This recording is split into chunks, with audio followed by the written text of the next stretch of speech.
Bonsoir mesdames et messieurs et bienvenue dans cette édition. Les titres. Sénat Cour des comptes, le renforcement de la coopération entre ces deux grandes institutions au menu d'une audience aujourd'hui. Dr Haroun Kabadi a reçu Zahra Ibrahim Mohamed Itno. Baccalauréat de l'enseignement secondaire général et technique 2025. Les candidats admissibles au second tour affrontent les épreuves depuis ce matin. Le tour de quelques centres d'examen. Il sera aussi question dans cette édition d'une activité commerciale qui prend de l'ampleur dans la capitale, la vente des vêtements des friperies. Nous allons faire une immersion dans ce monde où, bien que le bénéfice est au centre des préoccupations, mode et faibles revenus peuvent aussi rimer. Je vous le disais en titre, la présidente de la Cour des comptes, Zahra Ibrahim Mohamed Itno, a été reçue ce 1er juillet par le président du Sénat, Dr Haroun Kabadi. Le renforcement des liens de coopération était au centre des échanges. Rematch, Orion-Odette. La Cour des comptes et le Sénat mutualisent leurs efforts pour une meilleure gouvernance. Pour ce faire, la présidente de la Cour des comptes du Tchad, Zahra Ibrahim Mohamed Itno, est reçue par le président du Sénat, Dr Haroun Kabadi. On a des relations définies déjà par les textes, un cadre de collaboration bien défini. Et la Cour des comptes, en tant qu'institution supérieure de contrôle, a pour mission d'assister le Parlement dans le contrôle de l'exécution des lois de finances et l'évaluation des politiques publiques. Elle peut également, à la demande du Parlement, mener des enquêtes ou faire des études sur les questions économiques et financières. Donc il y a des cadres de collaboration basiques définis par les textes. Donc l'objet de notre rencontre, c'est de prendre contact et de définir ensemble un cadre de collaboration approprié pour nous permettre d'atteindre l'objectif. Cette première rencontre va certainement permettre de renforcer davantage la collaboration entre les deux institutions afin d'unir leurs efforts pour atteindre leurs objectifs communs. Le comité mixte paritaire chargé de l'élaboration de la proposition du règlement intérieur pour une meilleure exécution des tâches à l'Assemblée nationale et au Sénat est arrivé au terme de sa mission. Le document élaboré a été officiellement remis au président de l'Assemblée nationale, Ali Kolotou Chaimi, en présence des députés et sénateurs. Grangatia Mirima. Remise officielle du rapport du règlement intérieur du Congrès par le premier vice-président de l'Assemblée nationale, Oudenga David, témoin de la conclusion des travaux du comité mixte paritaire chargé d'élaborer le projet de règlement intérieur du Congrès, organe réunissant les deux chambres du Parlement. À cet effet, les membres du comité, par la voix de l'honorable David Oudenga, ont présenté la synthèse des travaux réalisés, soulignant le climat de collaboration exemplaire, la richesse des échanges et le respect scrupuleux des délais impartis. C'est le fruit d'un travail commun que nous avons fait, un travail consensuel qui peut vous aider à poursuivre la procédure. Prenant la parole, le président de l'Assemblée nationale, Ali Kolotou Chaimi, a chaleureusement félicité les membres du comité. Puisque nous, aujourd'hui, notre constitution consacre déjà un parlement bicaméral. Ce Parlement bicaméral reconnaît déjà, notre Constitution reconnaît un Parlement bicaméral. Qui dit Parlement bicaméral par endroit, par moment, nous sommes obligés de nous retrouver en congrès pour prendre de grandes décisions, pour voter les lois, des résolutions, pour écouter les messages adressés par le chef de l'État, état des sièges. Il y a beaucoup de choses, il y a beaucoup de matières qui regroupent tous les parlementaires. Et puisque le Parlement est bicaméral, le comité mixte paritaire conduit par le premier vice-président, Oudenga David, a reçu les honneurs dus à son rang au Sénat. Le soubassement de travail, c'est avant tout la Constitution et les règlements intérieurs des deux assemblées.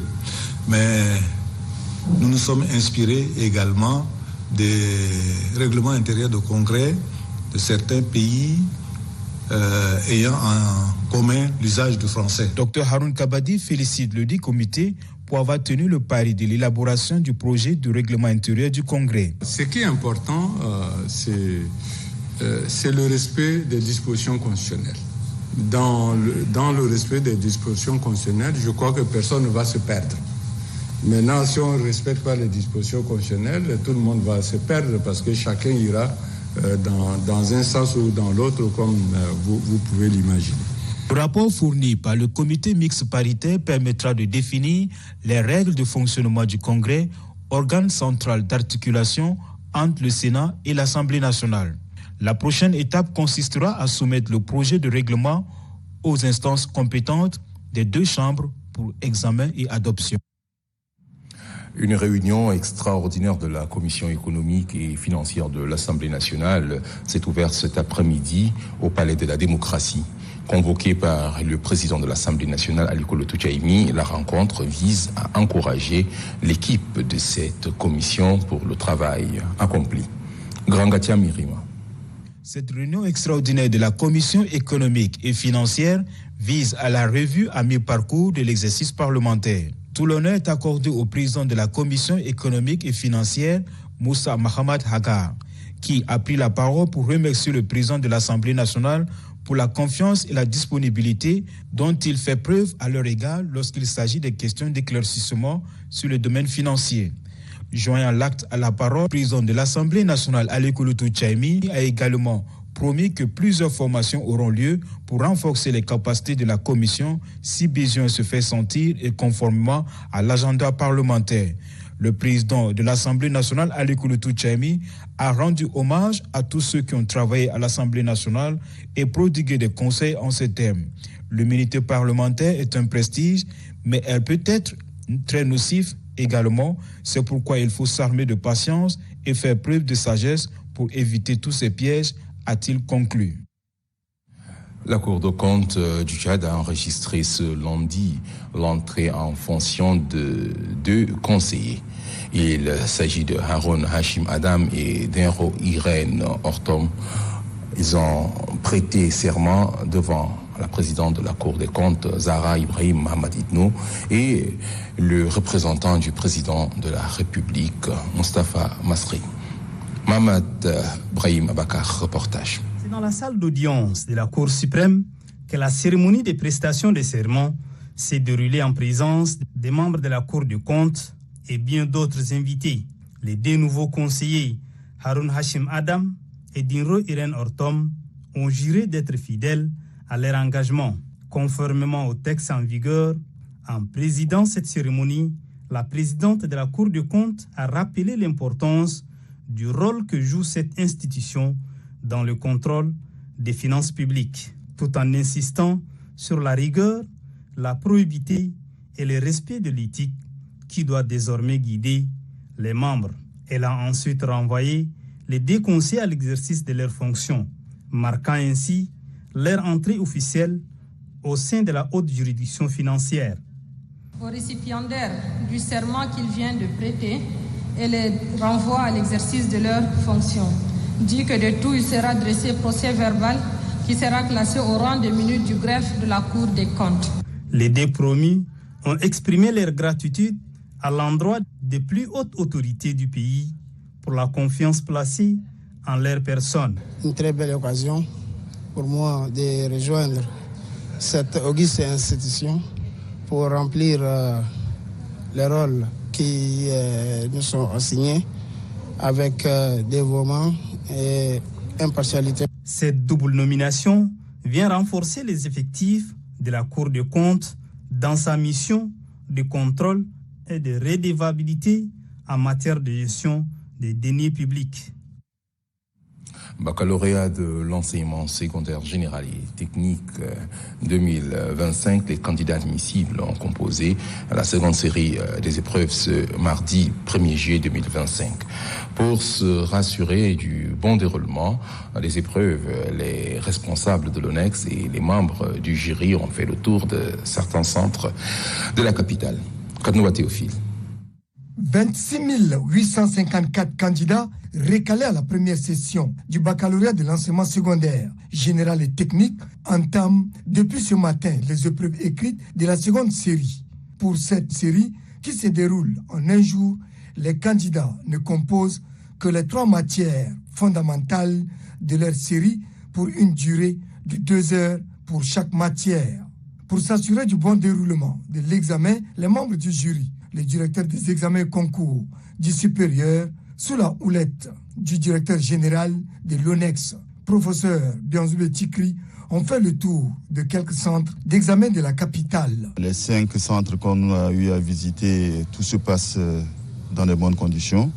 Le calme règne, les sujets sont abordables et les élèves ils sont calmes. Nous sommes en contact avec les centres qui sont dans les provinces. Il n'y a pas un problème majeur, donc les choses évoluent bien. La correction des épreuves de la seconde série démarre demain. Et les correcteurs retenus doivent se présenter au collège évangélique. C'est l'unique centre. Vu le nombre de candidats, la direction des examens et concours de l'ONEX a retenu 54 centres pour cette seconde série, dont 15 en N'Djamena, la cité capitale. Le PNUD et ses partenaires, notamment la Banque mondiale, le ministère de l'Aménagement du territoire, de l'urbanisme et de l'habitat, et à travers le projet Pilier, a remis donc des matériels et équipements dans le cadre de la prévention des risques d'inondation dans la commune du 7e arrondissement. Apolline Gani. Depuis un certain nombre d'années, N'Djamena subit les effets néfastes du changement climatique à travers des inondations qui ont souvent des impacts négatifs non seulement sur la vie humaine, mais affectent durablement les économies et les matériels. Lesquels impacts pourraient être soulagés si l'on met en place un plan de riposte assez efficace. C'est dans ce sens que le PNUD et ses partenaires, notamment la Banque mondiale, le ministère de l'Aménagement du territoire, de l'urbanisme et de l'habitat à travers le projet Pilier a pris cette initiative pour venir à la rencontre des communautés. Ce partenaire clé a mis à la disposition de la population des matériels afin de faire face aux éventuelles inondations dans ces quartiers. Ces matériels et équipements destinés aux associations des jeunes et aux leaders communautaires visent à doter les quartiers des moyens nécessaires pour participer et répondre aux effets liés aux inondations pluviales et fluviales. Les délégués des quartiers ont reçu symboliquement ces matériels dont la distribution définitive se fera ultérieurement. Le coordonnateur du projet de prévention au renforcement de la résilience communautaire, Précom, Moustapha Diallo, par ailleurs conseiller technique principal, a relevé qu'ensemble ils poseront les bases d'une ville plus sûre, plus résiliente et plus unie. Au nom de la population de la commune du 7e arrondissement, le maire de la dite commune, Adoum Hassan Djimé, a exprimé sa gratitude au projet Pilier pour son appui technique et financier. Selon lui, les quartiers cette année auront la paix car ils vont anticiper, planifier et agir ensemble. Il se tient depuis ce matin à N'Djamena un atelier axé sur l'élaboration d'une stratégie nationale de santé humaine et animale. C'est le secrétaire général adjoint du ministère de la Santé publique, Mohamed Hamid Ahmad, qui a ouvert les travaux. Kamsloum Mohamed Moussa. Cet atelier vise à restituer les résultats de l'étude sur la santé mixte au Tchad. La session permet également la validation du plan d'action et de la feuille de route proposée pour l'élaboration d'une stratégie nationale de santé mixte. Occasion pour le coordonnateur des services sociaux de base au bureau de la coopération suisse au Tchad, Joe Narbay, de saluer l'initiative du programme de renforcement de l'élevage pastoral pour la mise en œuvre du titre pilote des interventions de santé mixte. Le secteur de l'élevage contribue efficacement pour l'élaboration de ce plan d'action. Pour le ministère de l'élevage, notamment en raison de ces objectifs qui sont la présentation de ces résultats pour l'étude, le plan d'action, la feuille de route et la stratégie nationale qui constituent une charpente pour la poursuite des activités de la santé mixte. À l'ouverture des travaux, le secrétaire général adjoint du ministère de la Santé publique exhorte les participants d'apporter leur dernière touche aux documents soumis à leur appréciation. Les résultats de cette étude doivent servir de base à l'élaboration d'un plan d'action et d'une feuille de route en faveur d'une stratégie nationale de santé mixte, donc adaptée aux besoins des pasteurs et de leurs cheptels, avec une perspective de déboucher sur une stratégie nationale One Health.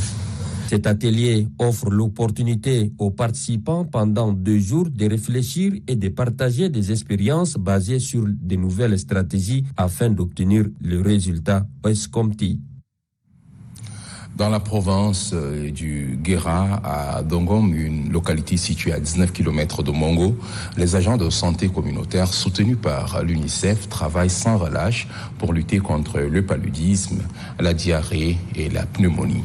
Ici, les enfants sont au centre des préoccupations. Christelle Garlomdana.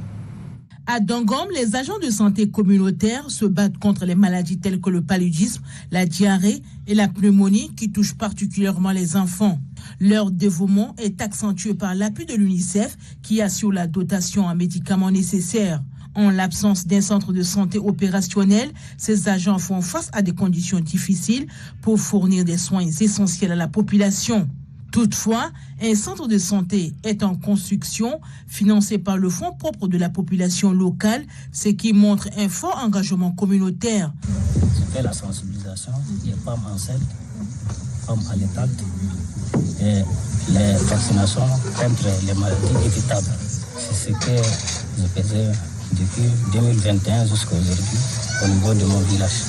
Une sage-femme se rend dans le village pour des consultations prénatales 2 fois le mois, ce qui est crucial pour la santé des femmes enceintes et des nouveau-nés. Les femmes ne peuvent pas aller vivre à distance.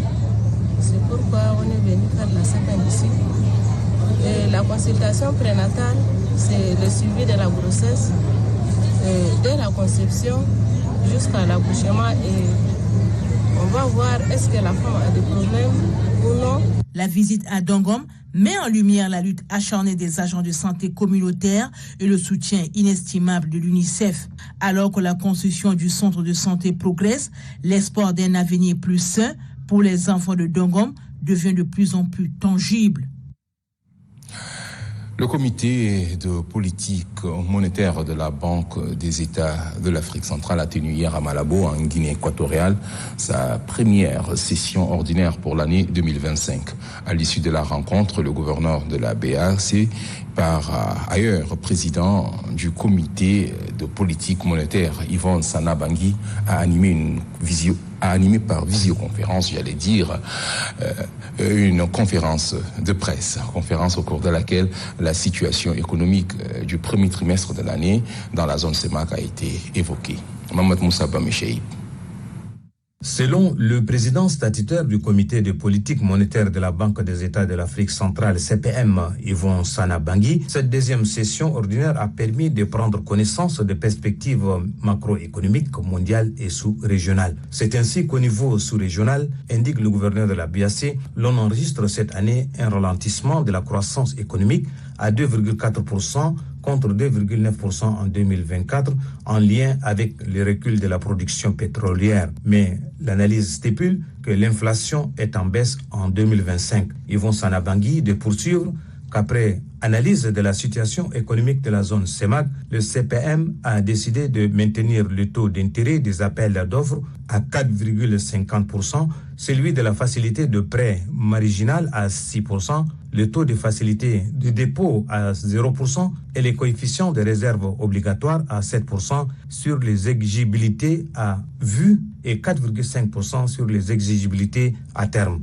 Les hommes des médias de la CEMAC ont relevé que les nouvelles pièces des monnaies circulent lentement. Ils n'ont pas non plus perdu de vue l'impact des dettes sur l'économie de la CEMAC. À ces questions, le président du comité de politique monétaire et gouverneur de la Banque des États de l'Afrique centrale a donné des réponses appropriées. Aujourd'hui, les banques ont de l'appétence vers le marché de titres.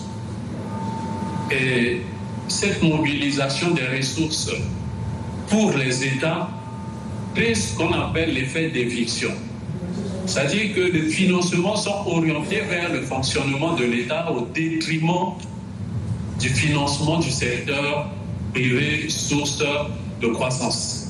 En conclusion, l'orateur a laissé entendre qu'à chaque problème, il y a une solution. Et sur une note de satisfaction que la conférence s'est achevée. Le ministère de la Santé publique et de la Prévention et le Programme national de santé numérique organisent depuis ce matin à Bakara un atelier d'élaboration d'un manuel de procédures administratives et financières. Le manuel prend en compte les technologies numériques, nous dit Mamad Suleiman. Pour moderniser le système de santé au Tchad, le ministère de tutelle entend doter le Programme national de santé numérique d'un manuel des procédures définissant les mécanismes de gestion administrative et financière. C'est dans cette optique que les cadres du dit ministère, les techniciens du PNUD et des experts dans le domaine se retrouvent autour d'une table pour élaborer un manuel des procédures administratives et financières. Ce document référentiel se veut un cadre organisationnel permettant la modernisation du système sanitaire au Tchad. La santé numérique n'est pas seulement une option, elle est désormais une nécessité. Elle constitue un levier puissant pour améliorer la qualité des soins, garantir l'équité, l'accès aux services de santé et renforcer la performance du système sanitaire à tous les niveaux. Pour le secrétaire général adjoint du ministère de la Santé publique et de la Prévention, l'élaboration du manuel des procédures administratives et financières a tout son sens. L'élaboration des procédures administratives et financières claires, précises et adaptées est indispensable. Donc elles constitueront la boussole qui orientera toutes les interventions du programme en garantissant une gestion transparente, efficiente et responsable des ressources humaines, matérielles et financières. Les travaux de l'atelier d'élaboration du manuel des procédures administratives et financières dureront 3 jours. Dans le cadre du renforcement de partenariat pour l'assistance au retour volontaire des migrants, l'Organisation internationale pour les migrations, l'OIM, a eu une rencontre avec quelques responsables administratifs ainsi que les représentants de quelques ambassades. Reportage Al-Habib Mohamed Nour. Renforcer le partenariat entre les ambassades et les autorités pour améliorer l'assistance au retour volontaire des migrants de l'Afrique subsaharienne, discuter sur les défis et les opportunités des migrants, tel est le but de cette rencontre avec les responsables des ambassades et les autorités administratives tchadiennes. Le directeur général de l'administration des affaires juridiques et des Tchadiens de l'étranger, représentant la ministre déléguée auprès du ministre des Affaires étrangères, affirme que cette rencontre répond aux préoccupations de la question des migrants dans les zones subsahariennes. La présente réunion s'inscrit dans le cadre du programme régional de protection, de retour et de réinsertion des migrants. Elle vise à faire le point sur les défis actuels de l'assistance aux migrants et à formuler les recommandations pratiques, durables et coordonnées. Le chef des missions de l'Organisation internationale pour les migrants, OIM au Tchad, a quant à lui félicité les différentes autorités de l'Afrique subsaharienne qui travaillent sans relâche pour l'amélioration des conditions de vie des migrants. Le but de la rencontre aujourd'hui, c'est de pouvoir échanger entre toutes les parties sur une meilleure coopération, un meilleur échange d'informations et aussi le fait de pouvoir mettre à disposition des documents consulaires qui permettent à une organisation comme la mienne, l'Organisation internationale pour les migrations, de faire en sorte que ces migrants puissent, s'ils le désirent, rentrer au pays auprès de leur famille. Cette rencontre avec les différentes ambassades et les autorités pour le retour et la réintégration des migrants en Afrique subsaharienne va offrir des voies d'accès inclusives, sûres et régulières à ceux-ci. Tragédie de Mandakao, des chefs traditionnels au chevet des blessés. Le président du Conseil des collectivités autonomes et des chefferies traditionnelles Tamita Didingar, accompagné de membres de la mission des facilitateurs, a remis des enveloppes aux blessés des événements de Mandakao admis à l'hôpital provincial de Mundu. Reportage Boro Tala. À travers ce geste, la mission des facilitateurs vient compatir avec les blessés des malheureux événements de Mandakao en leur apportant une assistance financière. En visitant les blessés sur leur lit d'hôpital, la mission a remis à chacun une enveloppe contenant une somme d'argent pour les réconforter un temps soit peu. Le président du Haut Conseil des collectivités autonomes et des chefferies traditionnelles, membre de la mission des facilitateurs, Tamita Djinga, présente l'objet de leur visite au chevet des blessés de Mandakao. Nous sommes venus ici pour trouver les voies et moyens pour le règlement de problème qui s'est posé à Mandakao. Et effectivement, si nous sommes venus pour le règlement du conflit, il fallait quand même passer à l'hôpital pour voir de visu dans quelle situation se trouvent les blessés. Le directeur de l'hôpital provincial de Moundou, Ahmad Sileymana, a exprimé toute sa gratitude à la délégation de sa présence à leur côté qui a tant réconforté les patients ainsi bien qu'au personnel soignant. Quelques jours après sa prise de fonction, le nouveau délégué général Ismat Issara Hacher multiplie les contacts avec ses collaborateurs. Le délégué général du gouvernement a rencontré ce mardi les responsables des services déconcentrés de l'État. C'est une rencontre de prise de contact. Mamat Weri.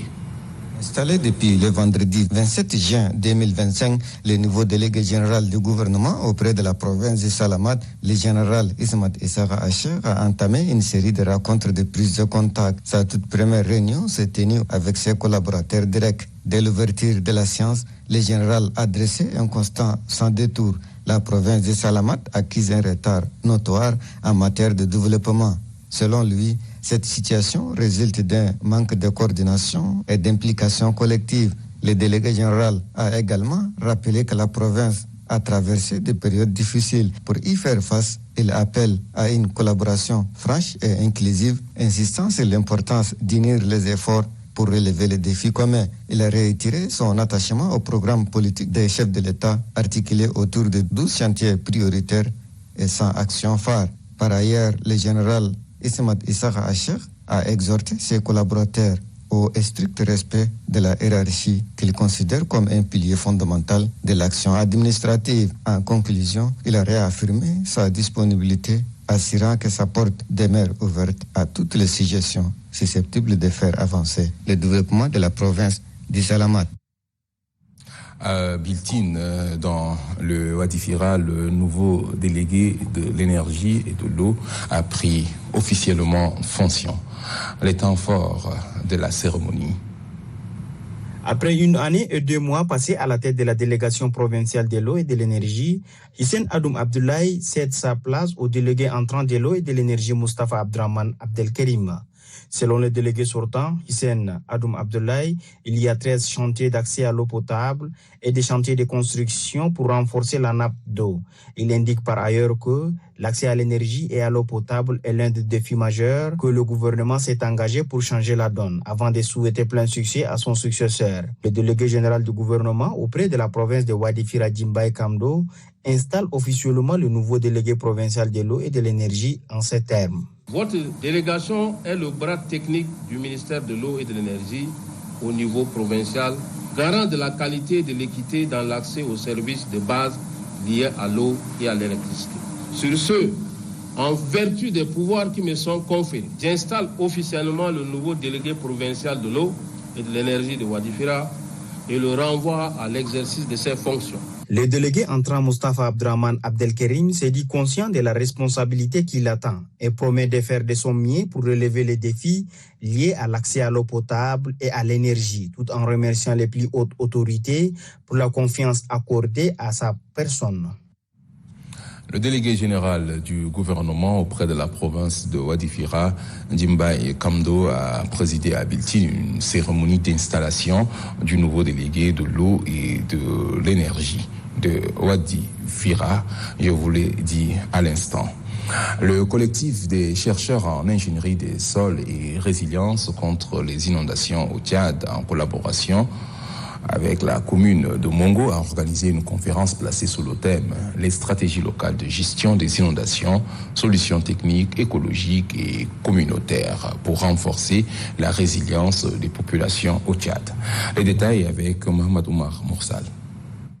initié par le collectif des chercheurs en ingénierie des sols et résilience contre les inondations au Tchad-Sistri, de concert avec la commune de Mongo. Cette conférence débat est axée sur les stratégies locales de gestion des inondations, solutions techniques, écologiques et communautaires en vue de renforcer la résilience des populations au Tchad. Les différents panélistes ont édifié le public sur les enjeux des inondations et ses conséquences dans la ville de Mongo et des stratégies à mener pour améliorer le drainage des eaux pluviales en dehors du chef-lieu de la province du Guéra. Une idée soutenue par le secrétaire des sciences de la mairie de Mongo, Moussa Nouraddine. La sensibilisation, la prévention, l'adaptation et la solidarité qui permettront de réduire les risques et de mieux faire face aux conséquences de ces phénomènes naturels. Après la présentation de Sistri et ses activités réalisées au Guéra par Fatouma Ramadan, les conférenciers ont expliqué au clair à l'assistance la cause des inondations et les stratégies à envisager pour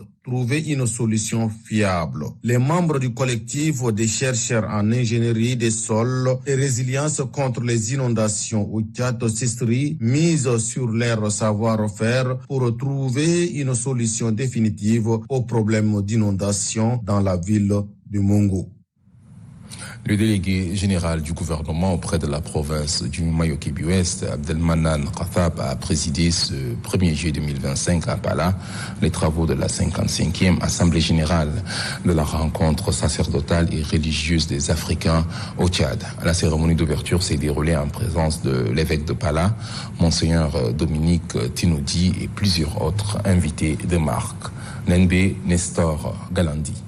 Placé sous le thème les défis de la cohabitation pacifique avec les autres religions, cette importante rencontre sacerdotale et religieuse des Africains au Tchad, Resrat édition 2025, qui se tient à Pala dans le Mayo-Kébi-Ouest, se veut un cadre de brassage et de réflexion entre les femmes et hommes de Dieu. Ce type de rencontre permet aux responsables de différentes religions de discuter de leurs croyances et de leurs pratiques dans l'évangélisation, a indiqué le secrétaire général de la Resrat, Abbé bienvenu Altona Bedoumra. Pour l'évêque de Pala, Dominique Tinoji, les chrétiens doivent s'unir pour implorer Dieu selon ce que leur recommandent les Saintes Écritures. Le chemin à suivre, c'est le chemin de la fraternité. Pour la cohabitation pacifique, nous sommes invités à être des artisans de paix par notre témoignage de collaboration. Vu l'importance de cette rencontre, le délégué général du gouvernement auprès de la province du Mayo-Kébi-Ouest, Abdelmanan Khathab, a invité à une prière permanente pour la stabilité et la paix dans le pays. Vous avez la noble mission de concilier le cœur des Tchadiens. Tout en vous encourageant, je vous invite à prier pour la stabilité dans le Tchad en général et le Mayo-Kébi en particulier. Cette rencontre qui s'étale sur une semaine sera un moment de prière et de communion fraternelle des hommes de Dieu. L'association Betan Nadja, avec l'appui technique de la CELIAF, antenne de Mongo, a organisé une rencontre d'échange avec les jeunes entrepreneurs sur les modalités de sélection des projets porteurs en vue de leur finalisation.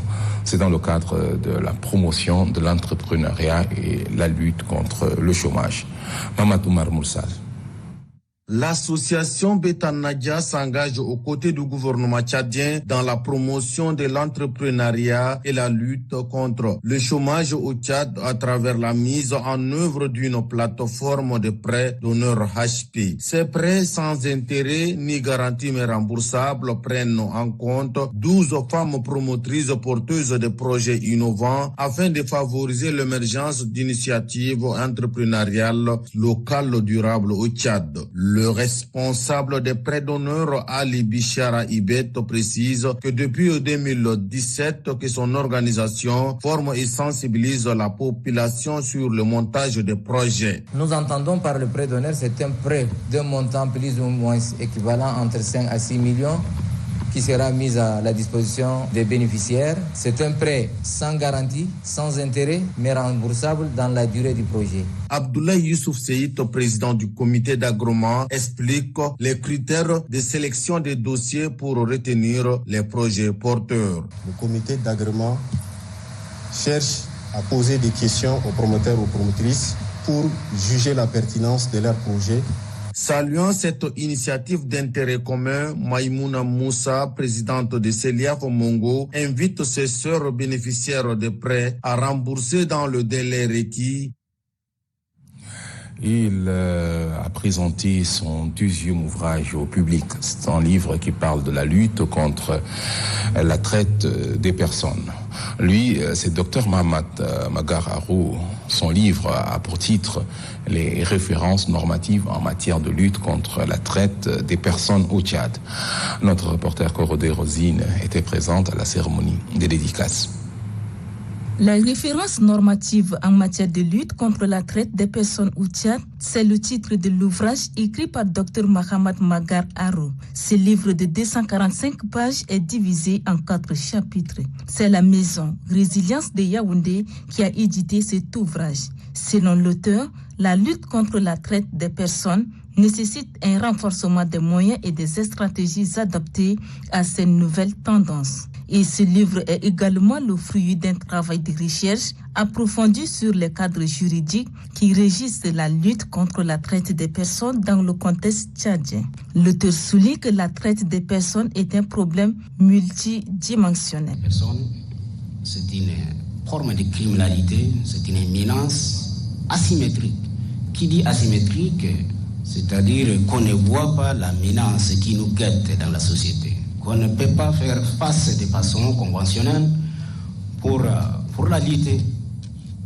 Dans la pratique de traite des personnes, nous avons la victime, nous avons également l'auteur de la traite des personnes, qui est le criminel. Les deux sont très difficilement détectables. Plusieurs parents, amis, collègues se sont relayés pour saluer ce travail abattu. Un travail qui aborde des sujets importants sur la vulgarisation des textes juridiques en lien avec la traite des personnes. Au cœur de la capitale, N'Djamena, se trouve le marché de Dembe, un lieu où la vente de vêtements de seconde main, surnommé Gondja, prend une ampleur considérable.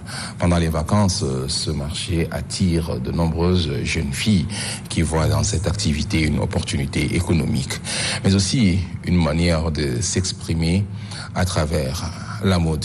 Il n'y a pas que des jeunes filles, il y a aussi des jeunes hommes. Reportage. Au marché de Dembi, les jeunes filles issues des milieux défavorisés se regroupent autour des étals pour vendre et acheter des vêtements à des prix inférieurs à ceux des boutiques traditionnelles.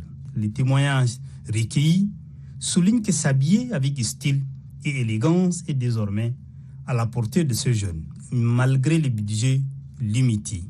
La friperie est perçue comme une alternative accessible face aux vêtements neufs, souvent trop coûteux pour leurs moyens financiers.